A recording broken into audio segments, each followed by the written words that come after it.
तो hi welcome and नमस्ते, मैं अनिकेत भावे आप सभी का मेरे एजुकेशन हाउस इस यूट्यूब चैनल पे तहे दिल से स्वागत करता हूँ। तो अभी थोड़ी देर पहले आपने कुछ वीडियो स्क्रीन पर देखे होंगे, तो वो वीडियोस मैंने आपको इसलिए दिखा दिए क्योंकि इस वीडियो में हम एक नया चैप्टर स्टार्ट करने वाले हैं जिसका नाम है केमिकल रिएक्शन एंड इक्वेशन।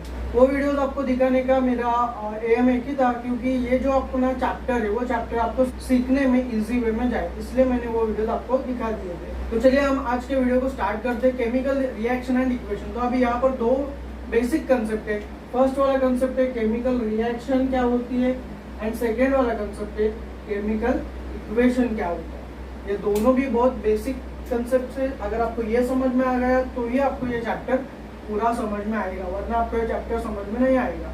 तो अभी हम चलते हैं हमारे फर्स्ट पॉइंट के ऊपर, जो कि केमिकल रिएक्शन क्या है। तो केमिकल रिएक्शन यह एक प्रोसेस है जिसमें एलिमेंट्स या फिर एलिमेंट्स के मॉलिक्यूल्स की प्रॉपर्टी चेंज होती है और उनसे एक नया सब्सटेंस क्रिएट होता है, नया प्रोडक्ट क्रिएट होता है जिसकी प्रॉपर्टीज ओरिजिनल एलिमेंट से पूरी तरीके से डिफरेंट होती है। तो अभी यही बात जो मैंने आपको अभी बताई, तो यही बात हम एक एग्जांपल के तौर पे समझ के लेते हैं।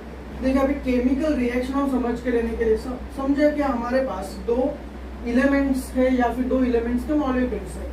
ठीक है, अभी ये फर्स्ट वाला एलिमेंट से हमारा और ये सेकेंड वाला एलिमेंट है। तो इन दोनों भी एलिमेंट्स की जो प्रॉपर्टीज होंगी वो कैसे होगी, एक दूसरे से डिफरेंट होंगी। जब भी एक्स एंड वाई ये दो एलिमेंट्स एक दूसरे के साथ केमिकली कंबाइन मतलब रिएक्ट होंगे, तो रिएक्ट होने के बाद हमें क्या मिलेगा, हमें मिलेगा जेड, जिसकी प्रॉपर्टीज एक्स एंड वाई से कैसे होगी, पूरी तरीके से डिफरेंट होगी। तो यही तो बात मैंने आपसे कही थी, सही बात है। अभी हम चलते हैं नेक्स्ट पॉइंट के ऊपर, केमिकल इक्वेशन। केमिकल रिएक्शन जो कुछ भी अभी हमने सीखा था, मतलब थोड़ी देर पहले हमने देखा था, वो अगर मैंने आपको एक ओरली बता दी तो आपको कितना समझेगा। देखिए अभी C6H12O6 प्लस O2 ये रिएक्टेंट है, ये रिएक्टेंट जब एक दूसरे के साथ केमिकली रिएक्ट होंगे तो उनसे हमें मिलेगा water plus carbon dioxide plus energy, मतलब H2O plus CO2 plus ATP molecules जो कि एनर्जी होती है।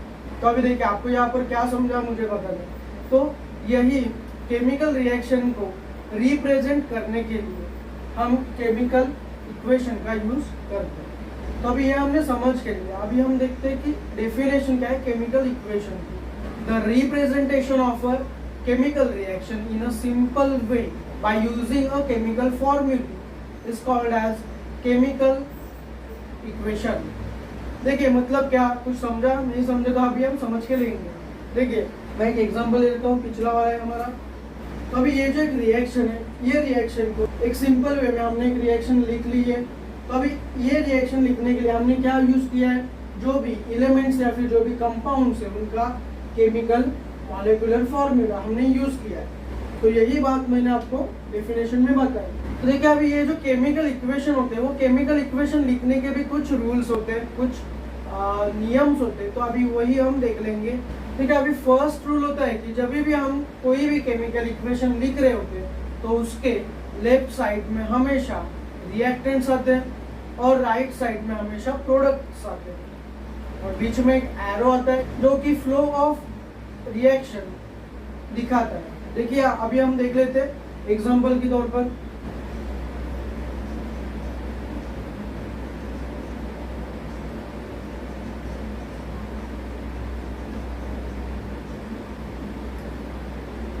देखिए ये हमारा फर्स्ट पॉइंट क्या बताता है कि लेफ्ट साइड में हमेशा केमिकल इक्वेशन या फिर केमिकल रिएक्शन की लेफ्ट साइड में हमेशा कौन आते हैं, रिएक्टेंट्स आते हैं, और राइट साइड में हमेशा आते हैं प्रोडक्ट्स, और इन दोनों के बीच होता है एक एरो जो कि इंडिकेट करता है, मतलब दिखाता है कि फ्लो ऑफ रिएक्शन, मतलब रिएक्शन कौन सी दिशा में हो रही है, ये दिखाने का काम करता है ये एरो। देखिए अभी यहाँ पर इसको मैं इधर एक्सप्लेनेशन दे देता हूँ। फ्लो ऑफ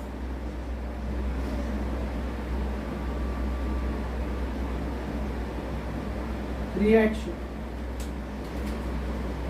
ये हो गया फर्स्ट पॉइंट। एग्जांपल हम बाद में देख लेंगे तो तब आपको और भी ज्यादा समझ में आएगा। सेकेंड पॉइंट है कि अगर आपके पास रिएक्टेंट एक से ज्यादा होंगे या फिर आपके पास प्रोडक्ट्स जो कि तैयार होंगे वो एक से ज्यादा होंगे, तो उनको सेपरेट करने के लिए बीच में प्लस का सिंबल दोगे।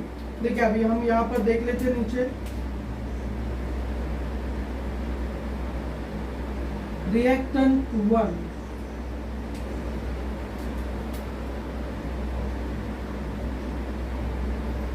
रिएक्टेंट 2, ये दो हमारे पास रिएक्टेंट है। तो उन दोनों को सेपरेट करने के लिए हम बीच में क्या करेंगे, प्लस का सिंबल दे देंगे ताकि हमें समझ में आए ये दो अलग अलग रिएक्टेंट्स हैं। सेम अगर आपके पास प्रोडक्ट भी एक से ज़्यादा होंगे तो यहाँ पर आपको वही करना है। P1 मैं शॉर्ट फॉर्म में लिख देता हूँ प्रोडक्ट के लिए, और P2 जो कि हमें दिखाता है, तो उन दोनों के भी प्लस साइन दे देंगे। वो हमें दिखाएगा कि हमारे पास दो अलग अलग प्रोडक्ट्स हैं। ये हो गया सेकेंड पॉइंट। थर्ड पॉइंट है कि ये जो रिएक्शन आप लिख रहे हो, मतलब ये जो केमिकल इक्वेशन आप लिख रहे हो, उसमें आप जो भी कुछ रिएक्टेंट्स यूज कर रहे हो या फिर जो भी कुछ प्रोडक्ट्स क्रिएट होंगे उसका आपको स्टेट लिखना पड़ता है। तो अभी आपको मैटर के यानी कि कोई भी पदार्थ रहेगा, कोई भी सब्सटेंस रहेगा, तो उसके 3 स्टेज तो आपको पता रहेंगे। फर्स्ट वाला होता है स्थायु यानी कि सॉलिड, सेकेंड होता है लिक्विड यानी कि द्रव, एंड थर्ड होता है गैसियस यानी कि वायु। तो ये किसी भी मैटर के 3 स्टेट्स है जो कि आपको पता रहने चाहिए। कि अब यहाँ पर R1 ये हमारा एक रिएक्टेंट है, उसके जो भी स्टेट्स होंगी वो होगी सॉलिड।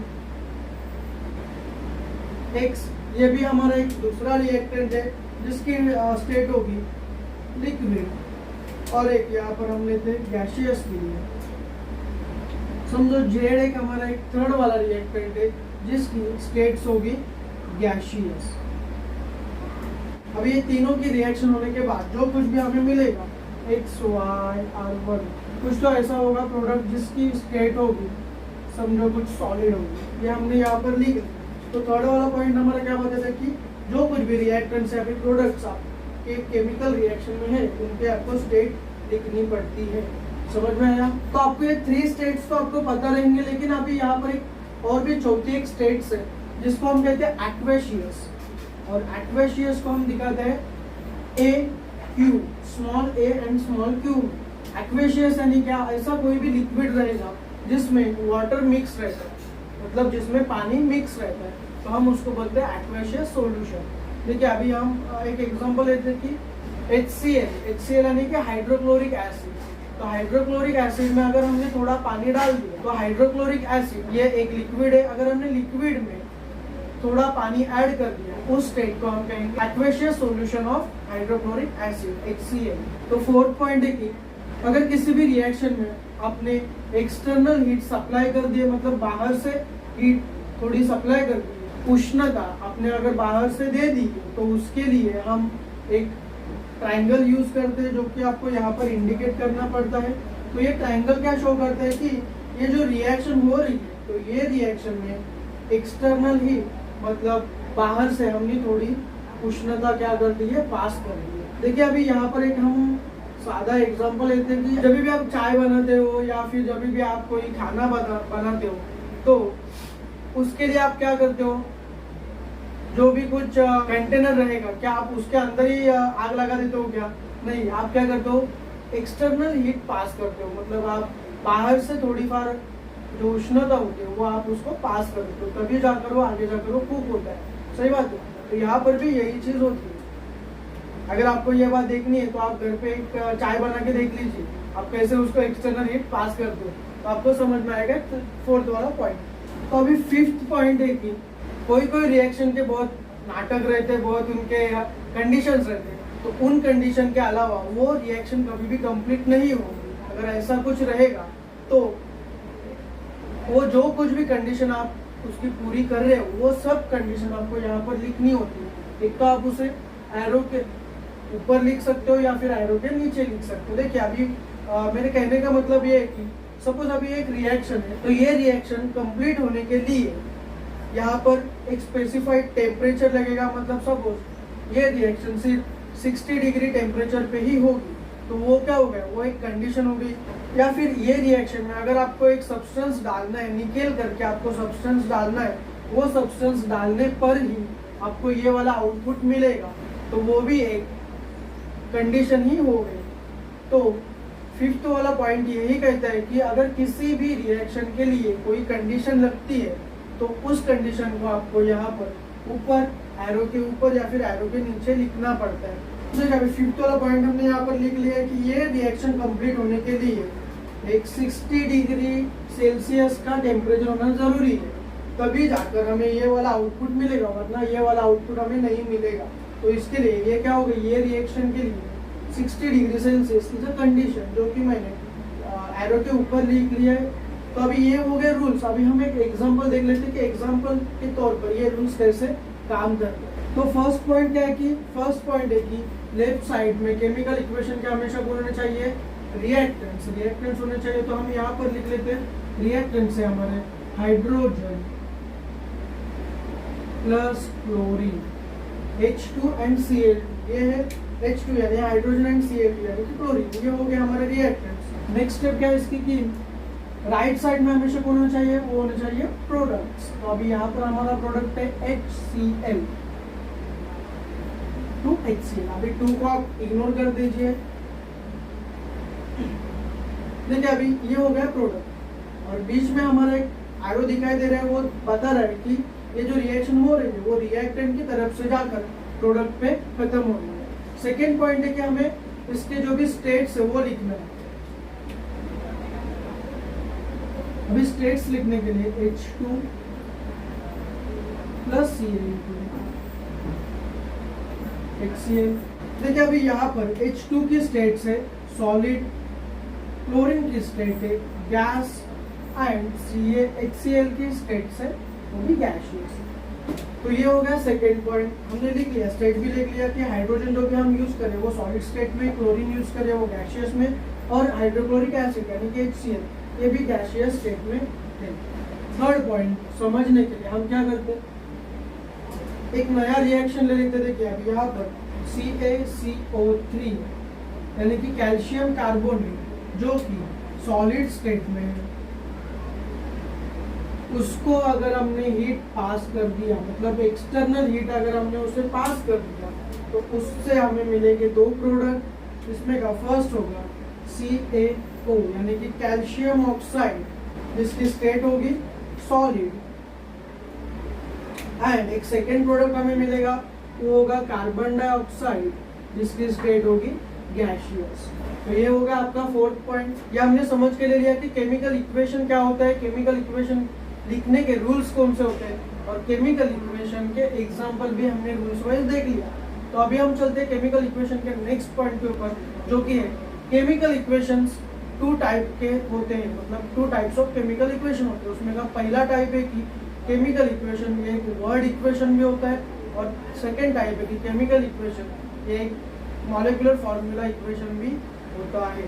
तो देखिए अभी हम यहाँ पर टाइप्स ऑफ केमिकल इक्वेशंस के एग्जांपल ही देख लेते हैं, क्योंकि आपको कोई भी टाइप्स ऑफ केमिकल इक्वेशंस के जो डेफिनेशंस हैं वो आपको कोई भी एग्जाम में नहीं पूछता है, सिर्फ आपको पता रहना चाहिए, इसलिए मैं बता रहा हूँ।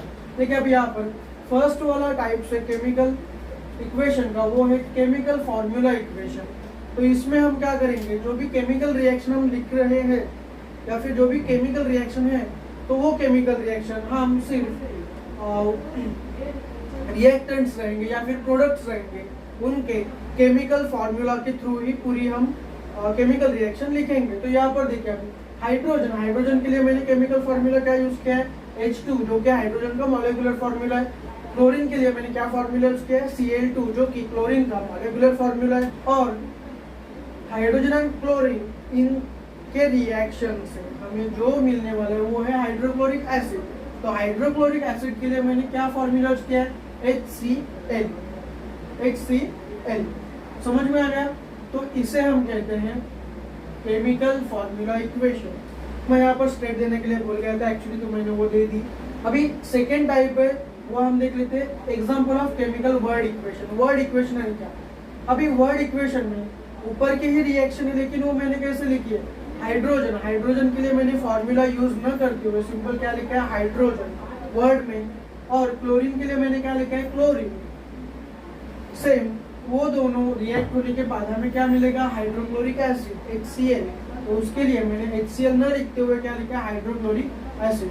तो यही बात आपको करनी है, जो भी इंस्टेड ऑफ केमिकल फॉर्मूला आपको क्या लिखना है, रिएक्टेंट्स एंड प्रोडक्ट्स का फुल नेम आपको लिखना है, जिसको हम कहते हैं chemical word equation. I hope ये वीडियो आपको समझ में आ गई होगी। तो नेक्स्ट वीडियो में हम देखने वाले हैं कि ये जो केमिकल इक्वेशन है एंड केमिकल रिएक्शन है उसको हम बैलेंस कैसे कर सकते हैं। अभी आप देख सकते हो यहाँ ऊपर वाले रिएक्शन में ये रिएक्शन पूरी तरीके से कंप्लीट नहीं हो गई है। ये सिर्फ आपको समझने के लिए मैंने ऐसे लिख ली है, लेकिन नेक्स्ट वीडियो में हम देखेंगे कि यहाँ पर 2 कैसे आ गया, ये 2 यहाँ पर कैसे आ गया, ये हम नेक्स्ट वीडियो में देखेंगे, जिसको हम कहते हैं बैलेंसिंग ऑफ केमिकल इक्वेशन। अगर आपको वीडियो नहीं समझ में आया होगा या फिर कुछ डाउट्स होगा तो कमेंट में लिख दीजिए, या फिर मेरा Insta ID, WhatsApp number, FB ID सब कमेंट बॉक्स में है, तो आप वहाँ से मुझे कांटेक्ट कर सकते हो। जो कुछ भी आपका डाउट्स रहेगा उसका मैं आपको जल्द से जल्द रिप्लाई दे दूंगा। तो अब हम मिलते हैं मेरे अगले वीडियो में, तब तक के लिए अलविदा दोस्तों।